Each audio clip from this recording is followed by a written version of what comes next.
बहुत समय पहले की बात है। एक छोटे से गांव में रामलाल नाम का एक गरीब किसान रहता था। रामलाल बहुत ही ईमानदार और मेहनती आदमी था। रामलाल के परिवार में उसकी पत्नी सुमन, उसका एक बेटा और एक बेटी थी। लेकिन रामलाल की जिंदगी हमेशा कठिनाइयों से भरी हुई थी। हर साल वह बड़ी मेहनत से अपनी फसल उगाता, लेकिन कभी सूखा पड़ जाता, कभी बाढ़ आ जाती और कभी-कभी कीट उसकी सारी फसल बर्बाद कर देते।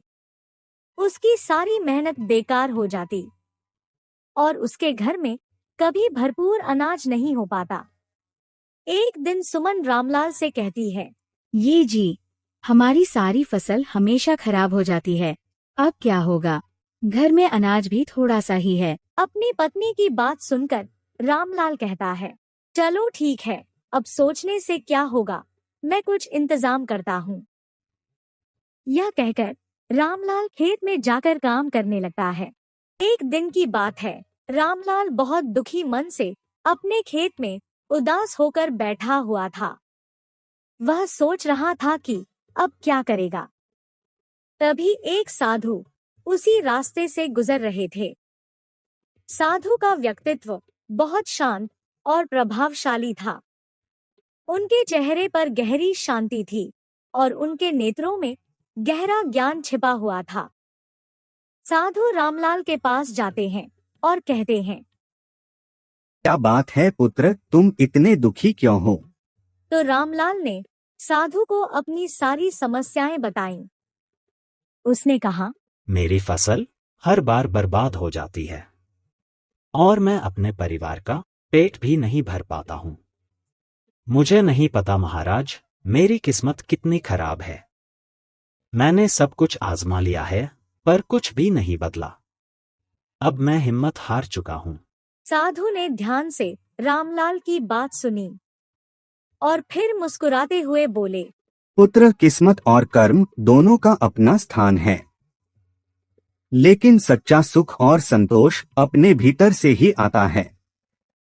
तुमने बाहरी साधनों पर ध्यान दिया, पर कभी भी अपने भीतर के शांति स्रोत को खोजने का प्रयास नहीं किया। इतनी बात सुनकर रामलाल आश्चर्यचकित हो जाता है और साधु से कहता है, महाराज, मैं इस शांति को कैसे पा सकता हूँ? मैं तो बस एक साधारण किसान हूँ। तो साधु ने कहा, तुम्हें बस ध्यान और आत्मचिंतन की आवश्यकता है। अगर तुम अपने मन को शांत कर सको, तो तुम्हारे जीवन की सभी समस्याएं दूर हो जाएंगी। फिर साधु ने उसे एक सरल ध्यान विधि सिखाई और कहा, तुम प्रतिदिन इसका अभ्यास करना। भगवान तुम्हारी मदद जरूर करेंगे। तुम केवल सभी कामों को खुश होकर और ईमानदारी से करना। यह कहकर साधु बाबा वहां से चले जाते हैं और रामलाल अपने घर के तरफ चल देता है। कुछ ही दूर आने पर रामलाल को रास्ते में एक सोने की बाल्टी दिखाई देती है। रामलाल सोने की बाल्टी देखकर आश्चर्यचकित होकर रुक जाता है और सोचने लगता है, यह बाल्टी किसकी है और यहाँ बीच रास्ते में कैसे आ गई? रामलाल सोच ही रहा था कि तभी साधु बाबा वहां पर आ जाते हैं और रामलाल से कहते हैं, पुत्र, यह बाल्टी तुम्हारे लिए है। तुम इसे ले लो, यह तुम्हारे लिए एक छोटा सा उपहार है, जो प्रभु के तरफ से तुमको मिला है।